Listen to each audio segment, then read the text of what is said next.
Buenas tardes, gracias por venir. Empezamos la sesión de presentación del libro Hábitat Intervenido de Tania Candiani. He hecho un proyecto muy importante, perdón que estoy aquí con tantas cosas, hecho en colaboración o comisionado en realidad por el Hábitat, el Hotel Hábitat.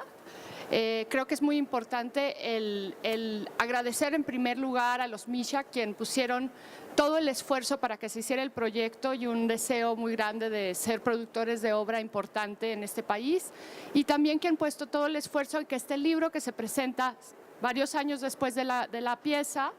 La pieza se hizo originalmente en 2008, aquí ven imágenes atrás. Como podrán ver, la intervención de la cual se refiere el proyecto es un proyecto digamos, de pintura, arte callejero, graffiti, tags, bombas, etcétera, en la fachada del Hábitat. Entre los presentadores vamos a tratar de explicar de qué se trató este proyecto, y Tania también va a explicar su proyecto. Se hizo en 2008 y el libro sale en 2015. Esto que es importante el anotar esto, porque quiere decir que hay un compromiso por parte del artista, por parte del agente comisionador que comisiona, y por parte de todos los escritores que participamos en el libro y demás, de hacer ese seguimiento y de que los proyectos no solamente se acaban con el gesto artístico en ese momento, sino que hay un deseo de hacer historia, digamos, historia del arte, de crear un archivo de esta información, porque de otra manera se pierden en la memoria. Entonces esto es muy bonito. A nivel personal, mi nombre es Lucía San Román, yo soy curadora de arte contemporáneo. Me invitaron a último momento a moderar la mesa, así que estoy aquí haciendo una intervención, me la estoy sacando de la manga. Pero creo que lo importante aquí es que Tania es una gran amiga que nos conocimos hace, casi me dan ganas de llorar, la verdad, 15 años. Sí. Y nos conocimos las dos cuando vivíamos en Tijuana, como decíamos hace un momento, perreándola. Qué elegantes, pero batallando, así ella haciendo su trabajo en su estudio, siempre con muchísimo compromiso, con muchísima imaginación. Yo trabajo en curaduría, soy directora del Yerba Buena Center for the Arts, de la sección de artes visuales. En ese momento empezaba yo, en ese momento Tania estaba como empezando a ser quien conocemos ahora, ¿no?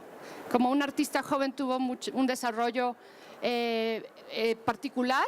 Es un artista que no es una artista que se hizo a sí misma, y esto es también lo que es Tania como persona que se hace a sí misma, y es un artista que siempre está pensando en los espacios y en los momentos de colaboración, en los espacios y momentos a través de colaboración y de generación de ideas desde una estructura de generosidad. Y ha sido siempre un placer ser parte de su vida y de ser amiga de Tania, y en algunos momentos cruzarnos en lo profesional. Entonces, me da mucha emoción que por razones del destino me toca moderar esta sesión. Quiero presentar vamos a presentar nosotros tres,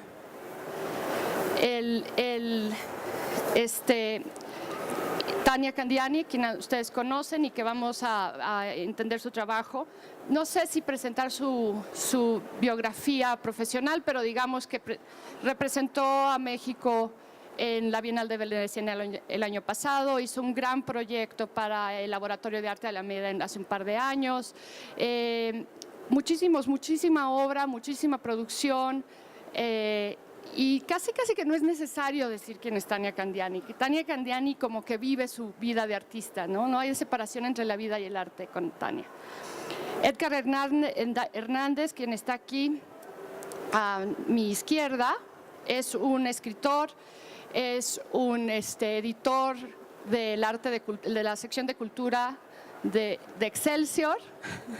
Siempre leo sus textos, aunque yo ya no vivo en México.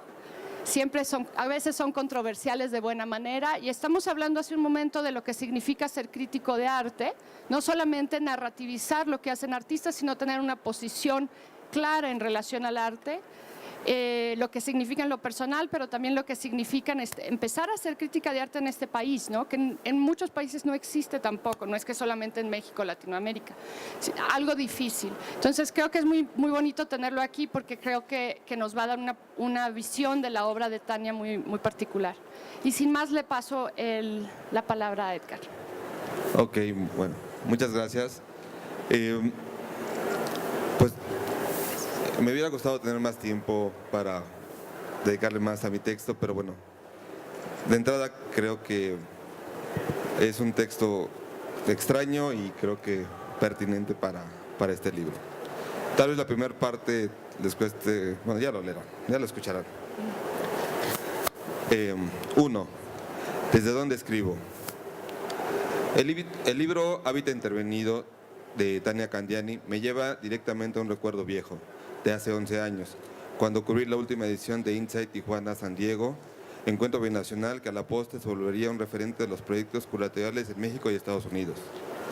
En aquella ocasión, todos los asistentes vimos con asombro la pieza Flew Over the Boat, de Bala Perdida, del venezolano Javier Telles, quien contrató a un hombre bala para que cruzara volando a través de la línea fronteriza entre México y Estados Unidos en la zona de playas en Tijuana. Todos los que fuimos a Insight esta última edición recordamos siempre aquella experiencia, pero yo quisiera dividir aquel día en dos momentos.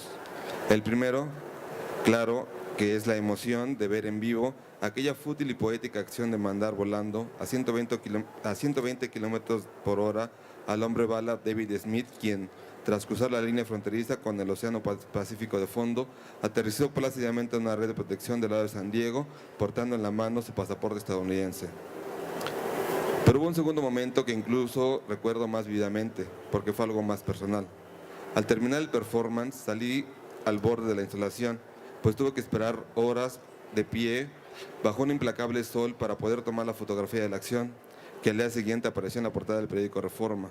En medio de mi deshidratación caminé hasta la avenida principal en busca de alguna bebida y lo único que encontré en mi camino fue un puesto de cocos. Me acerqué a comprar uno por puro instinto, pero la elección fue maravillosa. Hasta hoy recuerdo la sensación de alivio que sentí cuando me tomé una deliciosa agua de coco que mágicamente me devolvió la lucidez. Desde ese día me volví fan del agua de coco y siempre que la tomo recuerdo a aquel gigantesco hombre bala que siempre saludaba con una sonrisa de payaso y que nos maravilló aquella soleada tarde en las playas de Tijuana. Cuento esto porque creo que quienes somos espectadores recurrentes del arte contemporáneo, este tipo de experiencias sensibles, por más diferentes que puedan parecer, son fundamentales para seguir enganchados a este perenne itinerar por bienales, museos y galerías. Importa tanto que nos atraiga aquello que vemos dentro del cubo blanco, como todas las experiencias que ocurren antes, durante y después de ver una obra de arte. Abuso de su tiempo y les cuento un recuerdo más. En aquella visita a la frontera Tijuana-San Diego, también viví uno de los viajes más alucinantes de mi vida, un tour etílico que empezó en la casa de una judía rica de La Joya en San Diego, quien organizó la más exclusiva fiesta de aquella edición de Insight. A la entrada de la casa nos amontonamos un grupo de mexicanos, de curadores y artistas, pero cada vez que uno daba su nombre para ver si estaba en la lista de invitados, todos recibían una respuesta negativa, hasta que el curador Priamo Lozada alzó la voz, dijo su nombre y el guarda lo encontró en su inaccesible lista. La escena fue cómica porque con la autoridad que le daba su rango de invitado, Priamo dijo: "Yo vengo con todos ellos". El guardia lo miró desconcertado y no supo qué hacer. Entonces Priamo, cual Moisés, nos abrió la puerta para acceder al país de las maravillas.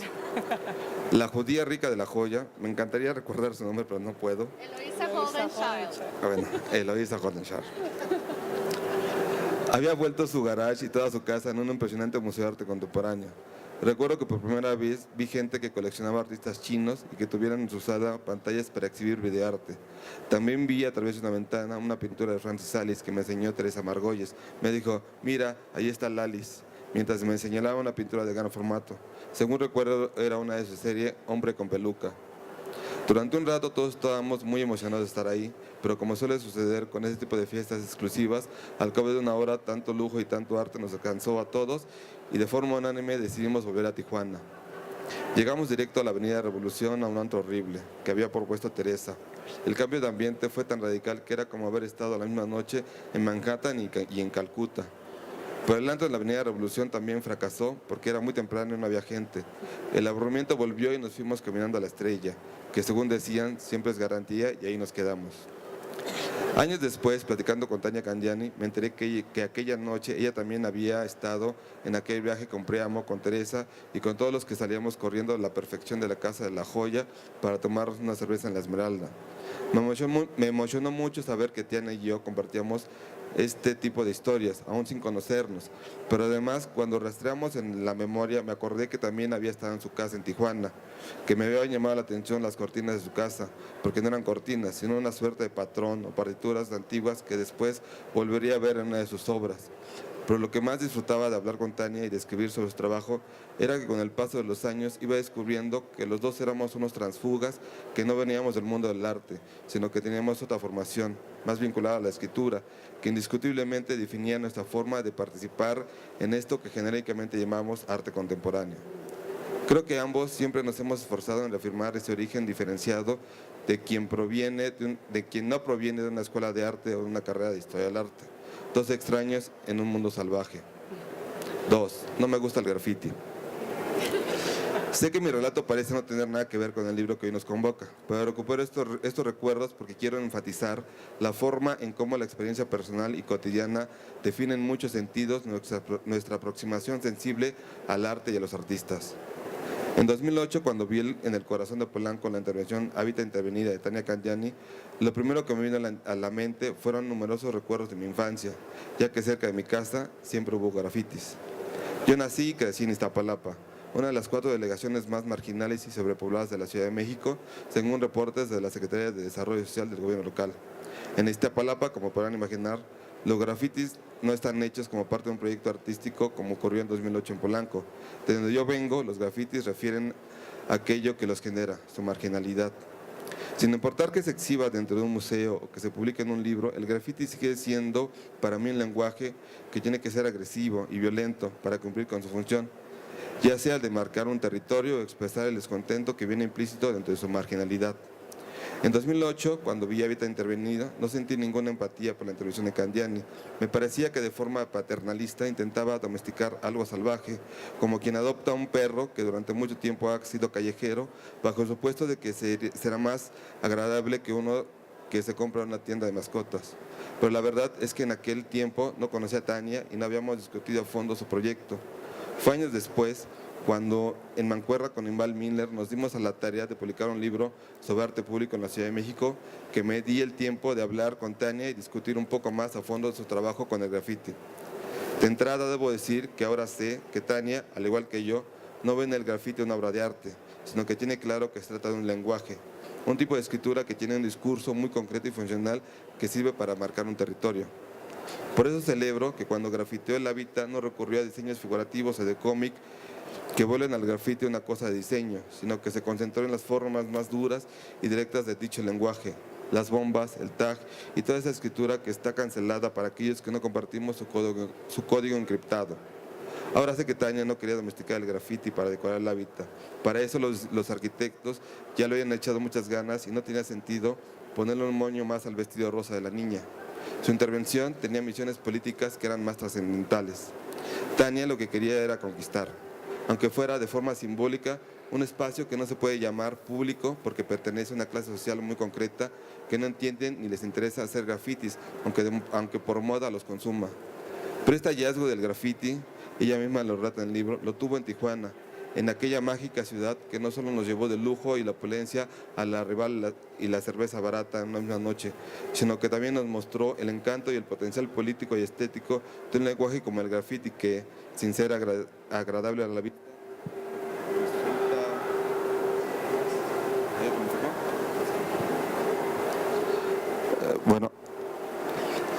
leo el último párrafo. Pero este hallazgo del graffiti, ella misma lo relata en el libro, lo tuvo en Tijuana, en aquella mágica ciudad que no solo nos llevó del lujo y la opulencia al arrabal y la cerveza barata en una misma noche, sino que también nos mostró el encanto y el potencial político y estético de un lenguaje como el graffiti que, sin ser agradable a la vista, resulta eficaz y en cierta forma bello. Muchas gracias. Muy bien. En mi nueva improvisación de moderadora, me voy a moderar a mí misma. Como les explicaba, mi nombre es Lucía San Román, soy curadora de arte, he tenido muchas oportunidades de conocer el trabajo de Tania por muchos años y me pareció muy importante lo que hizo en el Hábitat. Comparto con Edgar, creo que este es mejor. Comparto con Edgar un poco, compartí en el momento en que se hizo la pieza dudas alrededor de el gesto que implica que un artista de arte contemporáneo utiliza y se apropia de un lenguaje de arte callejero que está inmerso en una problemática social particular y que también es criminalizado de una manera muy activa. Entonces escribí, cuando me invitó Tania a escribir el texto que está en este libro, de eso trató mi texto. Y nada más quiero empezar a leer el último párrafo y de ahí como analizar a lo que me refiero en el texto. Y dice así: la perversidad poética propuesta en Hábitat Intervenido lleva doble filo. Por un lado, Candiani utiliza las estructuras establecidas del mundo del arte para hacer visibles actividades normalmente encubiertas y nocturnas. Ella obtuvo permiso y a su vez otorgó permiso para hacer algo que en general se prohíbe mordazmente. Pero por otra parte, las leyes, reglas y códigos son ahora más severos con el tagging y el graffiti y las bombas que nunca antes. La calle no es más libre, de modo alguno, de lo que fuera, por ejemplo, en los años 60, cuando los situacionistas deambulaban la ciudad, aún imaginando la calle como un espacio público, el sitio donde los ciudadanos ejercitaban ese poder fantasma de expresar deseos alternativos e incluso desafiar los estándares políticos y culturales por medio de la protesta y la acción. En vez de un mero espacio de compras e intercambios económicos, ¿será que la libertad en el siglo XXI solo puede encontrarse en las grietas y huecos que se abren entre las estructuras organizadoras y de control impuestas por el capital? En esta obra, la propiedad privada resulta momentáneamente ser dicho espacio, como lo es el encubrimiento ofrecido por el mundo del arte contemporáneo con sus instituciones y estructuras comerciales y sociales. Y así solo queda preguntar: ¿será que el street art ha ganado la batalla en entrar en el ámbito del arte contemporáneo, pero ha perdido la guerra? Y a eso me refiero, a la guerra que existe en cómo se codifica nuestro espacio público y la noción de libertad en aquello que es público. Yo tuve oportunidad de trabajar en una exposición de street art en San Diego, California, en el 2010. Y después estuve siguiendo muy de cerca una exposición que se llama Art of the Streets, que fue hecha en 2010 también en el Museum of Contemporary Art de Los Ángeles.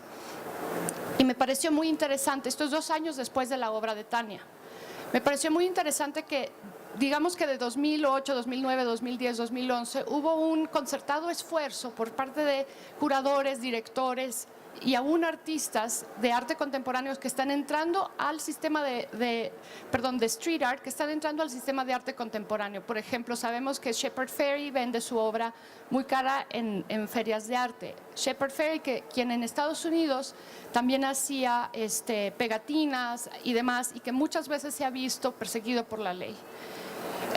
Tenemos en el caso de esta obra a un artista de arte contemporáneo que utiliza a su ser artista de arte contemporáneo como una especie de alibi para permitir el tagging o las bombas en un espacio privado de un acto que sería de otra manera no solamente prohibido, sino perseguido severamente por las leyes.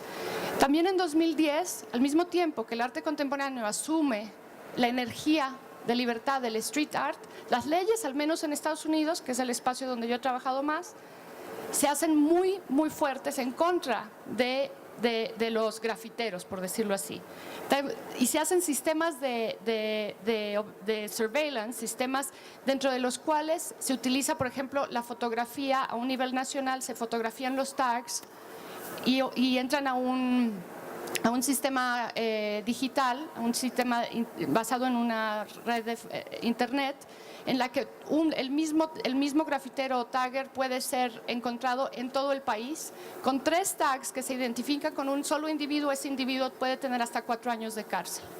Entonces, esto es una cosa interesante, que mientras que en el mundo del arte estamos narrativizando al arte callejero como el espacio de libertad y lo estamos apropiando, en la realidad en la calle, los artistas que están haciendo eso, encubiertos por la noche y encubiertos en el espacio de invisibilidad que se otorga, están siendo perseguidos y recibiendo años de cárcel. Al mismo tiempo, eso pone a sus personas en un espacio de de vulnerabilidad muy fuerte. Han habido muchos casos últimamente de policías, por ejemplo, que matan a grafiteros y que la única evidencia, puedes encontrar un tag, pero la evidencia principal de que esa persona es un criminal es una lata de spray.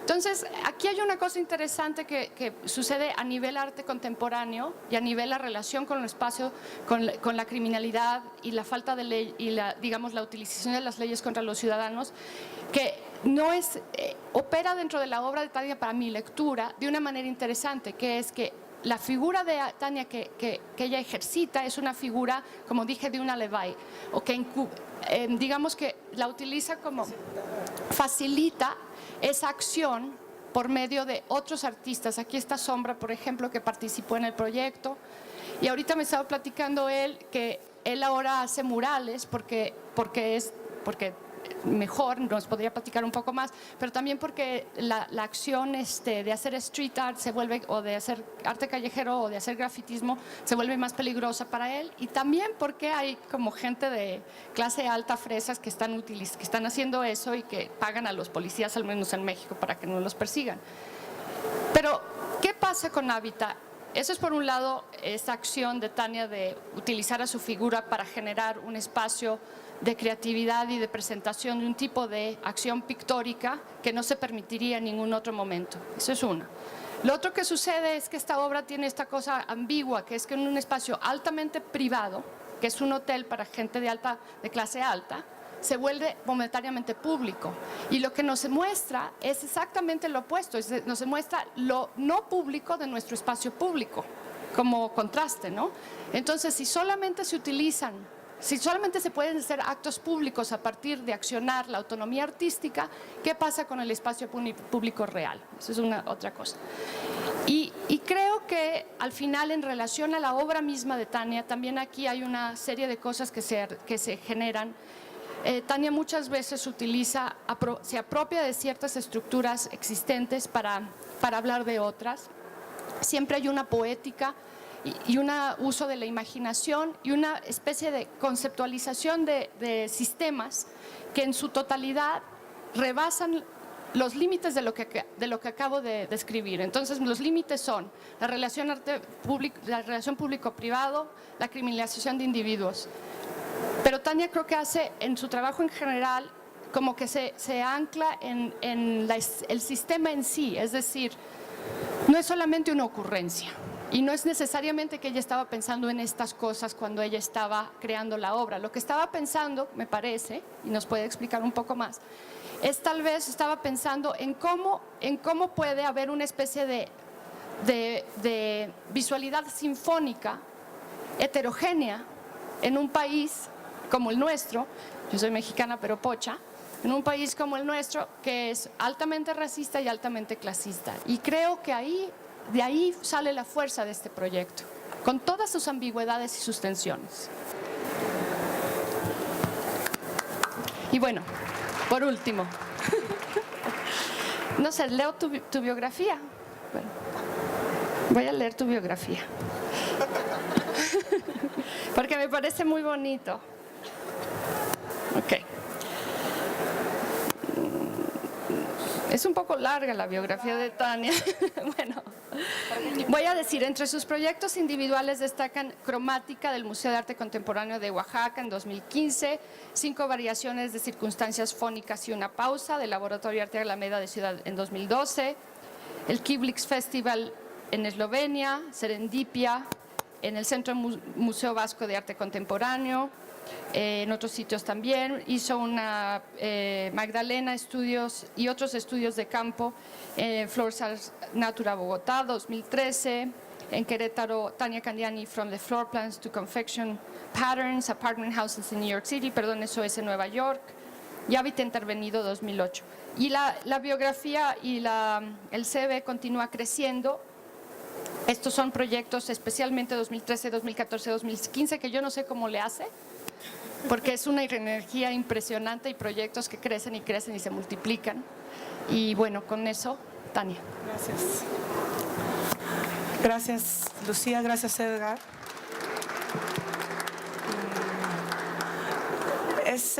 Muchas gracias por estar aquí, gracias al Grupo Hábitat, a los Micha por haberse desde el principio creído en el proyecto, es decir, desde el principio me regreso al día en que recibieron un proyecto hecho en un rendercito, así con más bien un Photoshop de la foto de la fachada que encontré en internet, una foto chiquitita que photoshopeé con unos grafitis, más bien con tags, que es bien diferente. El tag es la firma, es esa firma que es incomprensible. Y Lourdes Morales, que fue la curadora del proyecto, les presentó la propuesta y ellos dijeron, va, ¿cuánto dinero necesitan? ¿Cuántos días necesitan? Hagámoslo, ¿no? Después nos dedicamos a buscar al equipo de colaboradores, el Sombra, otra vez, el Sombra nos puso, lo fuimos a ver, nos puso en contacto con toda su banda, dijo, bueno, déjame hablarle a unos compas que le cayeron y cuéntanos y de qué se trata y vamos a hacerlo.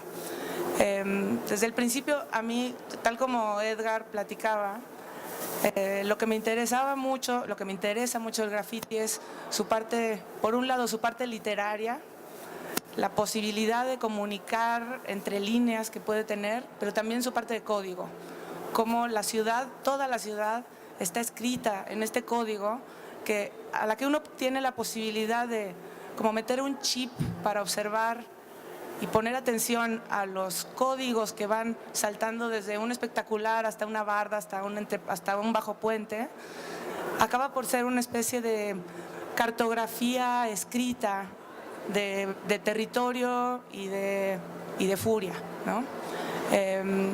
Tuvimos algunas reuniones con toda la banda en el lugar que tenía el Sombra, un espacio ocupado, una casa ocupada en la calle de Zacatecas, que tristemente demolieron, pero ahí tuvimos las reuniones y nos sentamos a platicar sobre qué era importante para ellos respecto a la ciudad, cómo se posicionaban o cómo podían reconocer la calle como su territorio propio.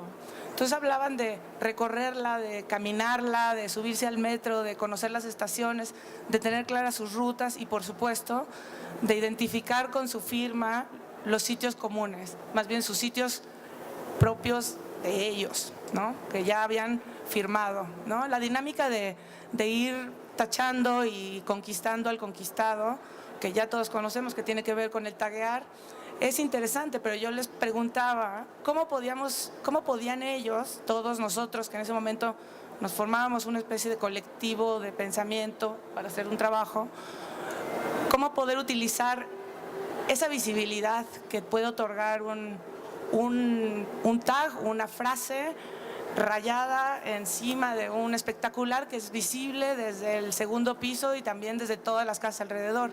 Cómo poder utilizar esa visibilidad para decir algo más, ¿no? Entonces empezaron a escribir frases que tenían que ver con su paso por la ciudad. La ciudad nos pertenece.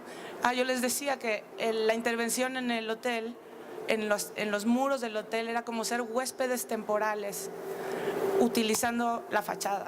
Porque por un tiempo, que en principio iban a ser 3 semanas y finalmente fueron 3 meses, ellos permanecieron como huéspedes privilegiados en la fachada del hotel. Entonces decían, la casa es la calle, inclusive puto el que lo lea, por supuesto, pero fueron soltando las cosas con las que ellos se relacionaban con la calle, ¿no? Fue súper rico el proceso de trabajo y de diálogo, aunque sí súper expedito, o sea, trabajamos rapidísimamente.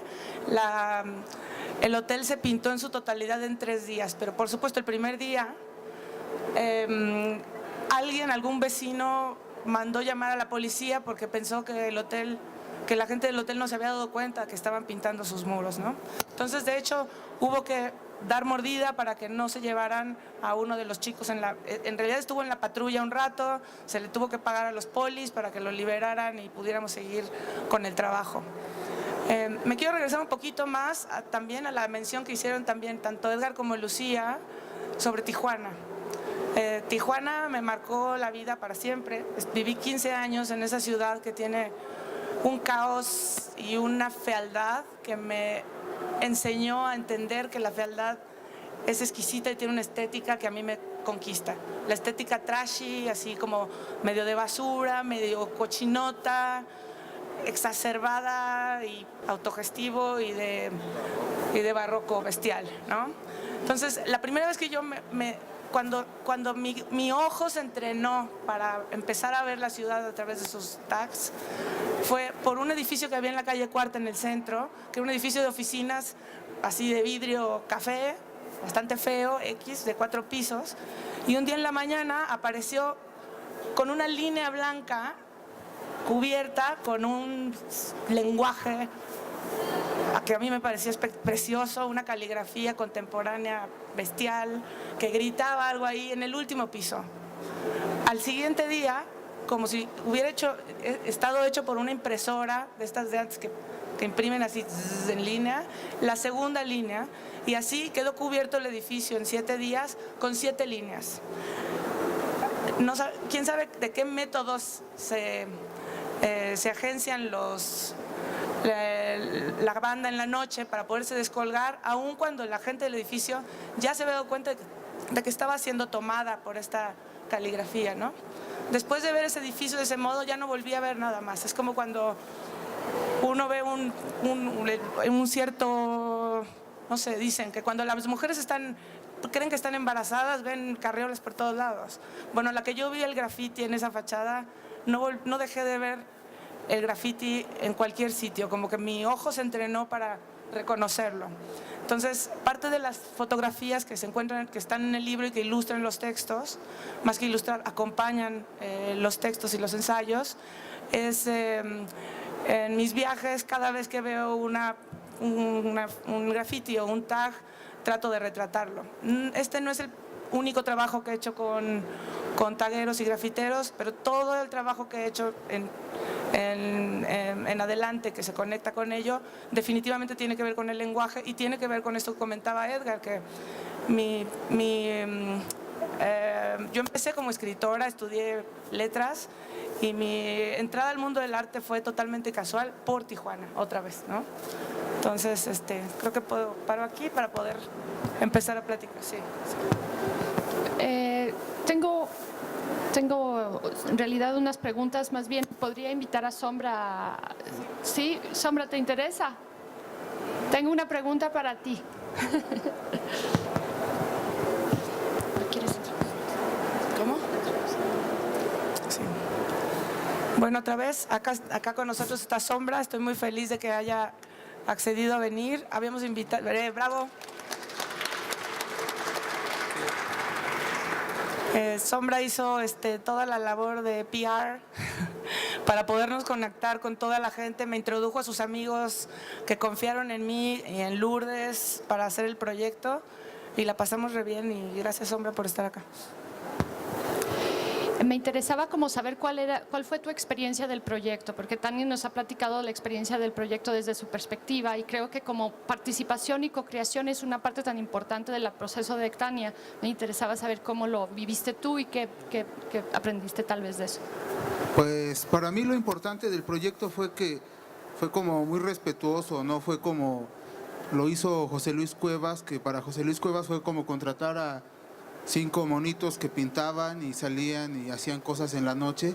Con Tania fue así como un acercamiento muy respetuoso, platicarnos, empaparnos de todo lo que ella quería hacer y decirnos que éramos como libres de hacer ahí pues lo que quisiéramos básicamente. Eso fue así como lo chido, porque mucha gente venía como haciendo cosas parecidas, pero quería como pinceles o monos o gente que se subiera ahí y retratarlos y después llegar y decir, no, pues es que ellos no valen, y los hacían a un lado a los chavos. Ya había tenido como algunos acercamientos con otra gente que me invitaba como a pintar con ellos, pero era eso, que yo llegara, pintara y después me desplazaban y era como, esto es mi trabajo, esto es mi obra. Y con Tania fue como respetuoso. Y la onda de que al final hiciéramos los esténciles con la cara de todos los participantes fue bien chido porque fue como plasmar que ahí estuvimos. O sea, firmamos todo durante 3 días, todos los días, y al final fue poner nuestra cara y que quedara como algo de aquí estamos. Que básicamente eso es lo que es el graffiti, dejar como una marca, aquí estuve y existo. Comentabas lo de la persecución de la policía y todo eso, pues es que la ciudad, hay una frase que siempre escribimos en mi crew, que es, la ciudad es tuya, pero la calle es nuestra. Y entonces salimos y pintamos y es como chido, salimos a pintar y a hacer lo que nos gusta y demostrar que existimos. Muy bien, muchas gracias. Tú, noté que cuando él dijo existimos, Edgar, tú nos volteaste a ver. ¿Podrías hablar un poco Sí, más? no, yo creo que justo recuerdo, o sea, ahora que Sombra habla me acordé, bueno, varias cosas. Entre ellas, un encuentro de graffiti que hizo la delegación Gustavo Madero hace 10 años. Y recuerdo perfecto cómo los grafiteros que participaban estaban, bueno, molestos era poco, ¿no? O sea, porque no los dejaban usar aerosol. O sea, era un parque público que convocaba. Entonces era un absurdo porque invitaba a grafiteros y no podían usar el aerosol. O sea, con lo que ellos, o sea, su medio de trabajo lo tenían ahí guardado. Y recuerdo perfecto, o sea, que yo le preguntaba a un grafitero, ¿por qué estás haciendo eso? Pues no nos dejaron. Entonces agarró y pateó su mochila donde estaban. O sea, güey, es que no me los dejan usar. Y era como tan absurdo ver, porque aparte no era sobre la pared, sino era unos bastidores que habían puesto como frente a la pared para que obviamente terminando el encuentro de graffiti se exhibieran, el delegado se tomara la foto y se retirara, ¿no? Entonces creo que, bueno, viendo esta como contraparte, pues aquí justo pasó todo lo contrario, ¿no? O sea, hay realmente esa ocupación, ¿no? O sea, la posibilidad de conectar zonas y situaciones y contextos que no se conectan, ¿no? por razones económicas, sociales, políticas y demás, y insisto, como lo escribí en el texto, al final entendí que la pieza era efectiva, ¿no? Porque realmente se podía ver como una conquista, ¿no? Y una conquista muy concreta que pues bueno, por eso es que hoy seguimos hablando de ella, ¿no? O sea, no creo que sea. Entonces, pues digo, yo por eso, cuando Tania me pidió hablar, dije, pues sí, ¿no? O sea, sí tengo algo que decir porque creo que no solo me genera un vínculo emocional como traté de explicar en el texto, sino también en términos de la historia del arte contemporáneo, ¿no? La historia del arte público, ¿no? En México, lo que representa. Me llama la atención, por ejemplo, que en el libro que hicimos sobre arte fuera del museo, la única pieza vinculada al grafiti es la de Tania, ¿no? O sea, porque nos parecía muy clara y contundente en relación a lo que desde el arte contemporáneo se podía hacer de forma honesta y real con el grafiti. Entonces, pues no sé, y también esta posibilidad de demostrar que existe otra realidad y que existe en el corazón de una zona no altamente llena, ¿no? De este significado, ¿no? de opulencia, entonces creo que, digo, es a mí lo que me interesaba. Quería preguntarte. Quería decir una cosa. Me acuerdo que cuando hicimos el proyecto, no sé si te recuerdas eso, Sombra, salió un blog de una banda de graffiti, de tag, como un crew, y se hizo una súper discusión de por qué habían aceptado colgarse y pintar, decía pintarrajear el hotel, que por qué no se había aprovechado ese spot. Spots se llaman los lugares donde se puede pintar, bueno, donde la gente va a tomar para pintar, porque habían desaprovechado un spot que además les habían dado permiso de pintar para hacer semejante mamarracho en vez de hacer un mural chido, y se generó una discusión muy interesante también dentro del mismo dentro de la misma banda del graffiti. Eso por un lado. Perdón, ya, ¿qué querías decir? Antes cuando Sí, nada más quería notar que el libro es muy interesante también, tiene textos por Daniel Garza Usabiaga, por Rubén Bonet, por Guillermo Fadanelli, por Lourdes Morales Mendoza y yo. el diseño de Jorge Brosson. El diseño de Jorge Brosson, pero me parece interesante como tal vez revisar también en un futuro esta conversación alrededor del graffiti, porque creo que también aquí en la selección de autores también hay un cruce de fronteras hacia escritores de otro tipo. Entonces el proyecto interviene en muchísimos distintos niveles y es realmente una cosa muy especial ser parte de ello. Muchísimas gracias. Quiero abrir brevemente a preguntas, porque parece que estamos un poquito tarde, pero si hay preguntas, por favor. Y con eso, allá atrás. Hola, buenas tardes. Me gustaría saber particularmente cuál es tu opinión sobre la incursión del arte, del street art a las galerías. ¿Cómo ahora? Sí, sí. No, sí, mi opinión. Sí, tu opinión también. Pues, bueno, creo que tiene que ver con lo que comentaba Lucía. O sea, de pronto está bien, hay gente que de algo tiene que vivir, todos tenemos que vivir de algo. Está muy bien que se abra para algunos que les parece importante.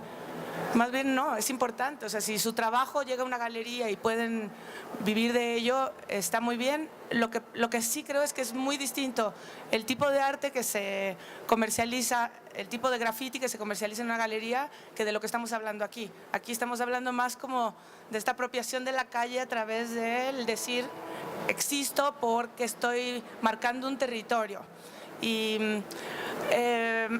hay artistas del street art que me interesan y claro, por supuesto que sí, y estencileros, y hay otras cosas que me disgustan y me parece una tomadura de pelo respecto a las cosas que se pueden ver en la calle, pero más bien creo que me interesa mucho más pensar en todo esto otro que hemos estado hablando, como del contenido simbólico, literario y de código, y que está fuera de las galerías comerciales también, ¿no? Sí, o sea, sí fue el hecho de que la pieza, por supuesto, confronta y pone. La pregunta es, ¿por qué algo que se criminaliza aparece en 3 revistas de estilo super nice, ¿no? ¿Por qué les parece super nice y trendy y maravilloso cuando está dotado de esta obra de arte contemporáneo y por qué no de la otra manera? Esa es una pregunta que constantemente vuelve a aparecer en los diferentes textos del libro, ¿no? Yo quisiera nada más. Creo, es una deformación personal, pero creo que más allá de calificar las cosas si están bien o están mal, yo siempre trato de verlas en relación a sus cualidades políticas. Entonces, creo que si comparamos el arte que se comercializa y que circula en galerías, en términos políticos, comparada con este libro y este trabajo, pues está años luz, ¿no?, de tener ese mismo efecto. Creo que para mí lo pertinente de este cruce, ¿no?, entre el arte contemporáneo y el graffiti está en las posibilidades que tiene de dar una postura política y más allá de tus posibilidades comerciales. Entonces, yo haría esa diferencia, más allá de si está bien o está mal, si es bueno, eso ya depende de muchas cosas. Creo que la diferencia fundamental para mí sería en que, si bien aquí vemos claramente una postura política, en una galería, pues ya eso distintamente, pensando en concreto en el street art, pues yo no lo vería. ¿Alguna otra pregunta?